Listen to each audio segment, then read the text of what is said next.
Hello friends, आज हम आपके लिए एक नया टॉपिक लेके आए हैं जिसमें आपको जानकारी चाहिए थी। काफ़ी लोग जानकारी चाहते थे कि उनका यूपी बोर्ड का सिलेबस कब रिड्यूस होगा और कितना रिड्यूस होगा और कौन कौन से टॉपिक रिड्यूस होंगे। तो इसी पर आधारित आज का जो हमारा वीडियो है, इसको अंत तक जरूर देखिएगा, आपके लिए बहुत ही हेल्पफुल हो सकता है। तो इस वीडियो में हम बताएंगे आपको कि आपके जो भी यूनिट्स हैं, जो कि आपके 10th लेवल पर तो साइंस होता है, यानी कि फिजिक्स, केमिस्ट्री, मैथ में, फिजिक्स, केमिस्ट्री, बायो में, तो वो आपके कितने कितने मार्क्स के आएंगे और उन सभी में से कौन कौन से टॉपिक रिड्यूस हुए हैं और कौन कौन से टॉपिक आपके आएंगे यूपी बोर्ड के सिलेबस के लिए, वो हम आपको बताने वाले हैं। तो देखिएगा, सबसे पहले हम लोग बात कर लेते हैं कि इसमें से आपके कौन कौन से टॉपिक्स कितने कितने मार्क्स के आएंगे। जो इसमें पहला आपका टॉपिक है, जो रासायनिक पदार्थ, प्रकृति एवं व्यवहार, ये जो टॉपिक है आपका, ये 20 नंबर का आएगा। जैव जगत जो आपका एक यूनिट है, ये आपकी 20 नंबर की आएगी। अपवर्तन की जो आपकी यूनिट है, ये 12 नंबर की आएगी। विद्युत धारा का चुंबकीय प्रभाव, ये 13 नंबर का आएगा। और प्राकृतिक संसाधन, ये आपका 5 नंबर का आएगा। टोटल मिलाकर, कुल मिलाकर ये 70 मार्क्स का होगा। प्रायोगिक कार्य और जो प्रोजेक्ट है आपका, वो मिलाकर के आपको 30 मार्क्स उससे मिलेंगे और टोटल आपका पेपर 100 मार्क्स का होगा। अब देखिएगा, अब हम लोग पहले इस बारे में बात कर लेते हैं कि आपके कौन कौन से जो टॉपिक्स हैं वो आपके इस सिलेबस में से रिड्यूस किए गए हैं, यानी कि कम कर दिए गए हैं। तो जो आपका पहला टॉपिक है, धातु एवं अधातु, इसमें से धातु तथा अधातुओं के गुणधर्म, आयनिक यौगिक का निर्माण तथा गुणधर्म, ये जो टॉपिक है ये आपके हटा दिए गए हैं। तथ्यों का आवर्त वर्गीकरण, तथ्यों के वर्गीकरण के प्रारंभिक प्रयास, ये जो टॉपिक है ये हटा दिया गया है। जंतुओं तथा पौधों में नियंत्रण एवं समन्वय, ये जो आपका टॉपिक है, इसमें से ये जो आपका चैप्टर है, इसमें से पौधों के दिशिक गति, पादप हार्मोन्स का परिचय, जंतुओं के नियंत्रण एवं समन्वय, तंत्रिका तंत्र, ऐच्छिक पेशियां तथा अनैच्छिक पेशियां, प्रतिवर्ती क्रिया, रासायनिक समन्वय, जंतुओं में हार्मोन, ये टॉपिक आपके अब नहीं आएंगे। जो अब नेक्स्ट चैप्टर आपका है, जो प्राकृतिक संसाधन, इसमें से ऊर्जा के स्रोत, जिसमें बायोगैस का जो टॉपिक है, ये अब आपका नहीं आएगा। हमारा पर्यावरण जो आपका भाग है, उसमें से परितंत्र, ओजोन परत, ये और ये जो टॉपिक है, ये आपके अब नहीं आएंगे।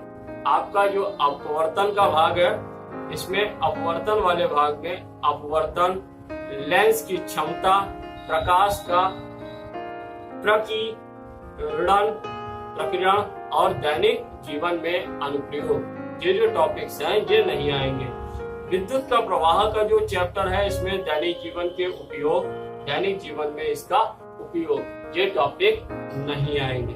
फिर आपका जो नेक्स्ट चैप्टर है, विद्युत धारा का चुंबकीय प्रभाव, विद्युत धारा का चुंबकीय प्रभाव से भी दिष्ट धारा की तुलना में प्रत्यावर्ती धारा से लाभ, दिष्ट धारा की तुलना में प्रत्यावर्ती धारा से लाभ का जो टॉपिक है, ये घरेलू विद्युत परिपथ जो होता है, ये टॉपिक आपके अब नहीं आएंगे। इस प्रकार से ये आपके जो टॉपिक्स हैं, ये 30% आपके टॉपिक्स जो कम किए गए हैं, ये आपके टॉपिक्स हो गए। अब इसके बाद हम लोग उन टॉपिक्स पर भी एक बार नजर डाल देते हैं कि कौन कौन से टॉपिक्स आपके आएंगे, जो कि परीक्षा में आपको परीक्षा की तैयारी के लिए पढ़ना है।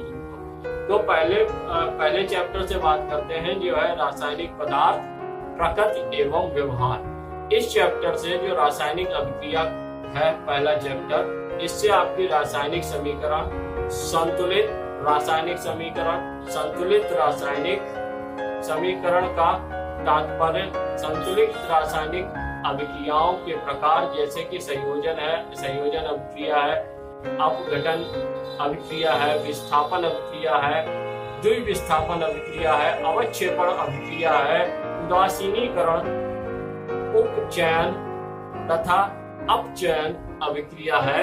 इन टॉपिक्स को आपको पढ़ना है।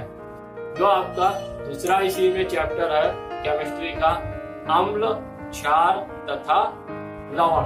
ये जो है इसमें आपका एक टॉपिक है जो H आयन तथा OH आयनों के आधार पर अम्ल, क्षार तथा लवण की परिभाषा, सामान्य गुणधर्म, उदाहरण तथा उपयोग, pH पैमाना की अवधारणा, दैनिक जीवन में pH का महत्व, सोडियम हाइड्रोक्साइड, विरंजक चूर्ण, baking soda, Dhawan soda, plastic of Paris के निर्माण की विधि तथा उपयोग। ये जो आपके टॉपिक्स हैं ये एज इट इज जैसे पहले आते थे वैसे ही आएंगे। इसके बाद जो आपका नेक्स्ट चैप्टर है केमिस्ट्री का, धातु एवं अधातु। इसमें सक्रियता श्रेणी, धातु कर्म की आधारभूत विधियां, संक्षारण तथा उसका निवारण, ये जो आपके टॉपिक्स हैं केमिस्ट्री में आएंगे। इसके बाद केमिस्ट्री का नेक्स्ट चैप्टर है कार्बनिक यौगिक। इस चैप्टर में भी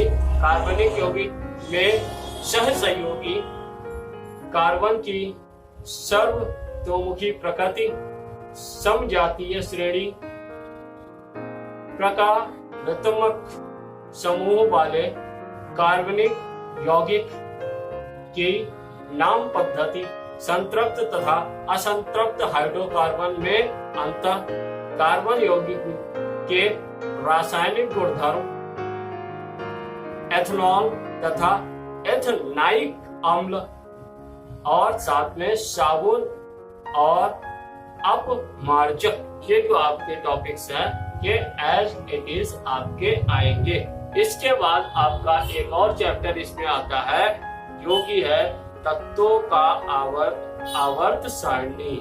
जो आवर्त, जिसे तत्वों की आवर्त सारणी यानी कि तत्वों का आवर्त वर्गीकरण के नाम से चैप्टर है। इसमें वर्गीकरण की आवश्यकता, मेंडलीव की आवर्त सारणी, आधुनिक आवर्त सारणी, गुणों में उन्नयन, संयोजकता, परमाणु क्रमांक, धात्विक तथा अधात्विक गुणधर्म, ये टॉपिक्स आएंगे। इसके बाद हम आ जाते हैं, इसके बाद जो आपकी इकाई 2 में यानी कि जो कि आपकी इकाई 2 है जीव विज्ञान से। जीव विज्ञान में जो आपका पहला चैप्टर है जैव प्रक्रम, इसमें सजीव पौधे तथा जंतुओं में पोषण, श्वसन, परिवहन तथा उत्सर्जन की मूलभूत अवधारणा, ये चैप्टर आपका, ये टॉपिक्स आपके आएंगे। इसमें नेक्स्ट चैप्टर है आपका जो कि है प्रजनन। इसमें जंतुओं तथा पौधों में प्रजनन स्वास्थ्य, आवश्यकताएं तथा परिवार नियोजन की विधियां, सुरक्षित यौन एवं HIV एड्स, प्रसूति एवं जनन स्वास्थ्य, ये जो आपके टॉपिक है एज इट इज आएंगे। फिर आपका नेक्स्ट टॉपिक है जिसमें नेक्स्ट चैप्टर है जैव विकास से संबंधित। ये इस चैप्टर में आनुवंशिकता के जो टॉपिक है जिनमें मेडल का योगदान, लक्षणों की वंशागति के नियम, लिंग निर्धारण, विकास की मूलभूत संकल्पना, ये जो आपके टॉपिक्स हैं ये आएंगे। इसके बाद आपका जो नेक्स्ट चैप्टर है दैट इज प्राकृतिक घटनाएं। इसमें वक्र प्रश्न द्वारा प्रकाश का परावर्तन, गोली दर्पणों द्वारा प्रतिबिंब बनना, वक्रता केंद्र, मुख्य अक्ष, मुख्य फोकस दूरी, दर्पण सूत्र, ये आपके टॉपिक एज इट इज आएंगे। इसके बाद अपवर्तन का जो भाग है, अपवर्तन में अपवर्तन के नियम, अपवर्तनांक, गोलीय लेंसों द्वारा अपवर्तन, गोलीय लेंसों द्वारा प्रतिबिंब का बनना, लेंसों द्वारा प्रतिबिंब बनाने के नियम, लेंस, सूत्र, ये आपके टॉपिक्स आएंगे। इसमें मानव नेत्र में लेंस का कार्य, दृष्टि दोष एवं निवारण और गोलीय दर्पण तथा लेंसों का अनुप्रयोग का जो टॉपिक है ये भी आएंगे। प्रिज्म द्वारा प्रकाश का परावर्तन और प्रकाश का विक्षेपण, ये टॉपिक्स आपके इस चैप्टर से आएंगे। इसके बाद आपकी शुरू हो जाती है इकाई 4 यानी कि यूनिट 4। यूनिट 4 में जिसमें आपका पहला चैप्टर है विद्युत का प्रभाव।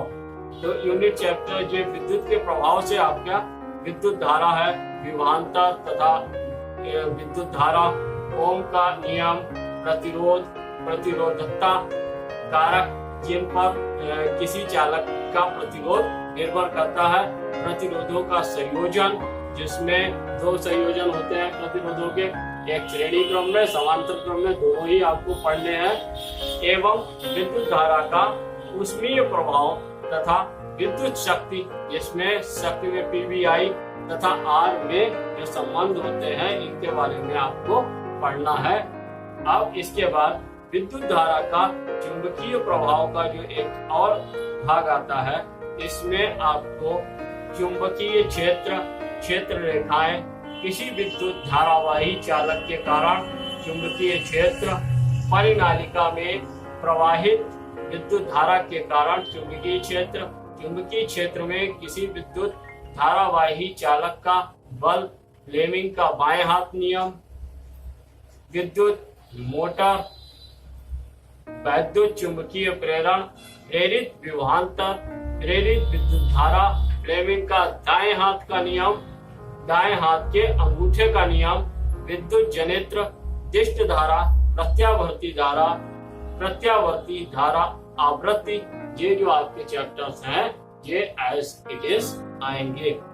अब इसके बाद जो आपका नेक्स्ट यूनिट आती है यानी कि इकाई 5 प्राकृतिक संसाधन। इसमें से ऊर्जा के स्रोत जो चैप्टर है, इसमें से आपके ऊर्जा के विभिन्न रूप, ऊर्जा के परंपरागत यानी कि जो हमारे पास चले हुए आ रहे हैं तथा गैर परंपरागत स्रोत जो है, जीवाश्म ईंधन, सौर ऊर्जा, पवन, जल तथा ज्वारीय ऊर्जा, नाभिकीय ऊर्जा, नवीकरणीय तथा अननवीकरणीय ऊर्जा स्रोतों की तुलना, इनके बारे में हम लोग पढ़ेंगे। हमारा पर्यावरण जो आपका चैप्टर है, इससे पर्यावरणीय समस्याएं, अपशिष्ट उत्पादन तथा निवारण, जैव निम्नीकरणीय तथा अजैव निम्नकरणीय पदार्थ, ये जो टॉपिक्स हैं ये आपके एज इट इज आएंगे। इसके बाद आपका जो अंतरिम चैप्टर बचता है जो कि है प्राकृतिक संसाधनों का प्रबंध। इसमें प्राकृतिक संसाधनों का संरक्षण तथा उचित उपयोग, वन तथा वन्य जीव, कोयला तथा पेट्रोलियम का संरक्षण, वन प्रबंधन में लोगों की भागीदारी के उदाहरण, बांध उपयोगिता तथा सीमाएं, जल संग्रहण, प्राकृतिक संसाधनों का संपोषण, ये आपके जो चैप्टर्स हैं ये आएंगे। इस प्रकार से जो टॉपिक्स हैं ये टॉपिक्स मिला करके टोटल आपके जो है 70 नंबर का आपका पेपर आएगा। इसके अलावा जो आपके बचे 30 नंबर है वो आपके स्कूल से इंटरनल और प्रैक्टिकल के आधार पर आपको प्राप्त होंगे। तो इस प्रकार से टोटल आपके 70 + 30 दैट इज जो फॉर्मेट है आपका वो पहले जैसा ही रहा, आपका सिर्फ सिलेबस रिड्यूस हुआ, यानी कि फॉर्मेट जो 70-30 का था वही अभी भी है। 70 मार्क्स का आपका थ्योरी होगा और 30 मार्क्स का प्रैक्टिकल। इस प्रकार से आपको कुल 100 मार्क्स का पेपर होगा।